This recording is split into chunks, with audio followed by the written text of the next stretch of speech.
Welcome back to the channel, soap fans. Today is an absolutely beautiful day to dive into the latest jaw-dropping drama unfolding in Port Charles. Grab your coffee, get comfortable, and let's unpack the explosive twists heading our way. We have legacy characters returning massive betrayals, and some deeply buried secrets clawing their way to the surface. Let's get right into it. Starting things off, we need to talk about the intense pressure cooker that is Carly's life right now. Lucas Jones pays a visit to Carly, and let me tell you, it does not go well. The tension between these two is thick enough to cut with a knife. Carly ends up shutting him down completely, urging Lucas to just drop it during their conversation. They obviously stumble into a highly sensitive topic, and we have to ask ourselves what exactly Lucas is prying into. Is he asking about Jason Morgan's WSB custody situation? Or perhaps he is getting too close to the truth about Danny Morgan and Charlotte Cassidy's horrific Route 91 car crash. Let's be real for a second. Carly is juggling chainsaws right now. She is hiding a fugitive Valentin Cassidy in her attic, sleeping with the former WSB director Jack Brennan to keep tabs on Jason, and actively covering up a massive vehicular disaster to protect her grandson Danny. It is classic Carly behavior. Many fans think Carly is just being a fiercely protective mother bear, but I think she's completely losing her grip on reality. Whenever Carly tells someone to just drop it, it means she's terrified. She knows that Lucas is smart, observant, and heavily involved in the medical drama at General Hospital. If Lucas pulls the wrong thread, Carly's entire house of cards comes crashing down. Her defensive posture here is a massive red flag, and it is only a matter of time before this blows up in her face. Speaking of things blowing up, let's shift over to Lulu Spencer. Lulu gets an absolute shock to the system when a legacy character makes his triumphant return to Port Charles. That's right, Ethan Lovett is back. Lulu is completely taken aback when she realizes her half-brother is in town again. And because Lulu knows Ethan better than anyone, her first instinct isn't to give him a warm hug. Instead, she immediately asks who he's running from this time. She assumes quite accurately that his return is about way more than just catching up with familiar faces. Can you believe it? Ethan Lovett is back on our screens. I am absolutely thrilled about this. Ethan is the son of the legendary Luke Spencer and Holly Sutton, and trouble literally runs in his DNA. Whenever Ethan shows up, a high-stakes con or a dangerous vendetta is right around the corner. Remember his past encounters in Port Charles? He always has a target on his back. But this time, I think the dynamic is totally different. Ethan isn't just running, he is hunting. We know that Jen Sidwell put his mother Holly in extreme danger in the past. Ethan holds a massive grudge against Sidwell for that. I strongly predict that Ethan is going to bypass the usual Spencer family drama and head straight to sunny Corinthos to form a deadly alliance. Lulu is right to be worried. Ethan's presence means the war against Sidwell is about to go global, and Port Charles is the battlefield. Now hold on to your seats, because we need to talk about the absolute bombshell waiting in Nina Reeves' living room. When Nina heads home for the evening after a stressful day, she flips on the lights and finds someone incredibly surprising waiting for her in the shadows. It's Valentin Cassidy. Once Nina gets over the initial shock, she furiously demands to know what the hell her ex is doing lurking in her home. Valentin, never one to mince words, drops a nuke. He admits that his daughter Charlotte Cassidy gave him the news about Nina being a traitor. That's crazy. Charlotte actually dimed out Nina to her fugitive father. But Valentin, in a surprisingly calm maneuver, offers Nina a chance to share her side of the story. And this is where the deep psychological manipulation comes into play. Nina is drowning right now.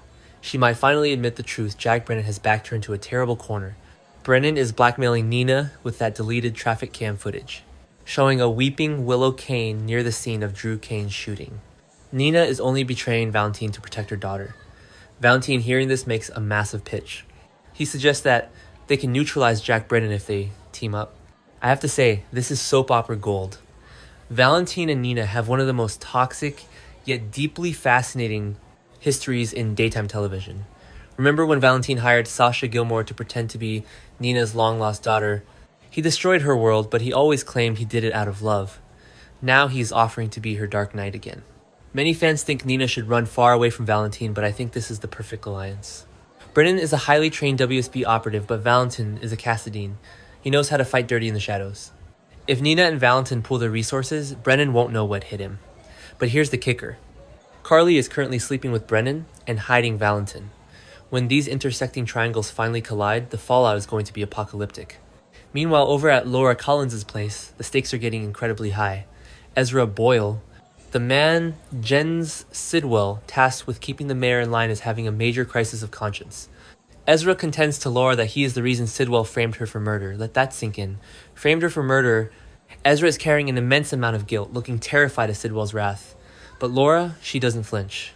She may not see it as entirely Ezra's fault, and she sticks to her belief that maybe they can go up against Sidwell together. This right here is why Laura Collins is the undisputed queen of Port Charles. She doesn't play the victim. Let's look back at our history. This is the woman who survived the Ice Princess saga. She survived Mikos Cassadine trying to freeze the world. She survived being kidnapped by Stavros Cassadine. A grieving, vengeful mobster like Jen Sidwell is just another Tuesday for Laura. Ezra is a broken man who is in way too deep, but Laura's maternal commanding presence is exactly what he needs to flip the script. I predict that Laura's going to use Ezra as a double agent. She will have him pretend to still be under Sidwell's thumb while secretly feeding her the information she needs to dismantle Sidwell's empire from the inside out. It is a wildly dangerous game, but if anyone can pull it off, it is Laura. And you won't believe what happens next in the Corinthos family. Michael Corinthos is finally waking up and smelling the coffee. During a tense conversation, Michael drops a massive hint that leaves his sister, Christina Corinthos Davis, completely stunned. Are you saying you have proof that Willow shot Drew? Christina asks Michael, her eyes wide with disbelief. Michael may not have hard, undeniable evidence of what his wife did, but he spells out his incredibly logical reasons for thinking Willow must have pulled the trigger on Drew Kane that night. It is about time Michael put the puzzle pieces together. For months, Willow has been acting like a completely different person. From her secretive meetings to her sudden, ruthless ambition in Congress, the red flags have been waving in Michael's face. Let's analyze Michael's psychology here. The poor guy has a horrific track record with women. He fell in love with Nell Benson, who turned out to be a psychotic murderer. He thought Willow was the safe, pure, angelic choice, the ultimate good girl. To realize that his sweet wife is actually a cold-blooded shooter who incapacitated her own uncle for political gain. That is going to break Michael's brain.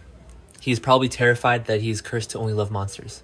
Christina's shock perfectly mirrors the audience's reaction. The Corinthos family is used to mob violence, but having the danger come from the sweet schoolteacher is a plot twist no one saw coming.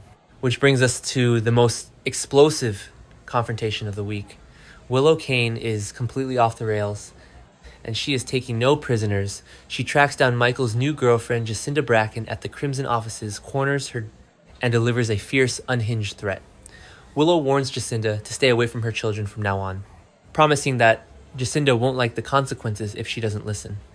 Willow slams Jacinda over her past, specifically bringing up the fact that little Wiley overheard the word hooker during a recent argument related to Jacinda.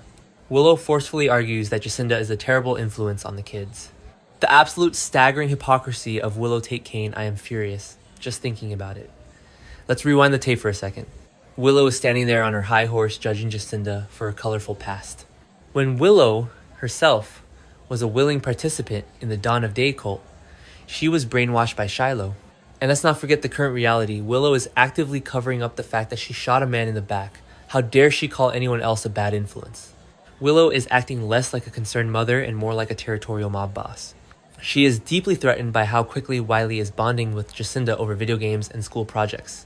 It is pure toxic jealousy. But Jacinda is not some fragile flower who is going to wilt under Willow's threats. Jacinda is a survivor. We know Jacinda is full of surprises, and she is not going to take this disrespect lying down. I am calling it right now. Jacinda is going to strike back in a massive way. If Jacinda catches wind of Michael's suspicions, she is going to throw the Drew Kane shooting right back in Willow's face. The battle lines are drawn, and this rivalry is going to burn Crimson to the ground.